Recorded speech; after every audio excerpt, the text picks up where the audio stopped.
You have been sending us questions all day about the details of this decision, asking specifically how it affects your family, and we have been reading those questions. ABC's David Muir is standing by in an emergency room in California to tell us what happens for you now. David.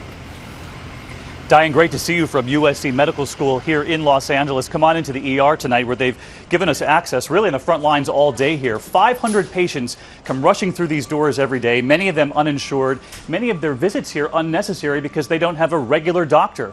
And so what changes tonight for everyday Americans?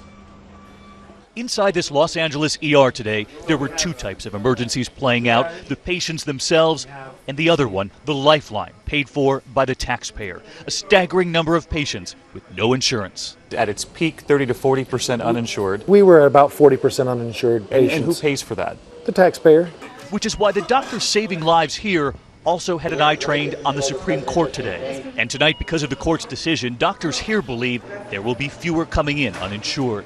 And from Los Angeles to outside Milwaukee, Wisconsin, and to the Rather family watching too.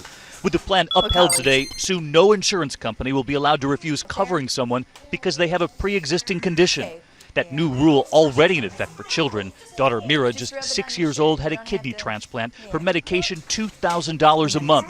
And she'd already reached her lifetime limit for insurance coverage. Did you hear the decision? Not really. It was a good one. After today, the insurance company will have to keep paying. We win on so many levels. We win on the pre-existing. They're not going to look at her and deny her. And welcome news for mom, too. Women will continue to get free preventive care, mammograms under the health care plan. And by 2014, insurance companies will no longer be able to charge higher premiums for women than men. And from Wisconsin to Washington, D.C. tonight, and Samantha Ames, relieved, newly covered under her parents' plan, and that'll continue. Wow. There was a very real chance that I was going to lose my health insurance today. And there was relief for her, but not in neighboring Virginia for small business owner Jorge Lozano.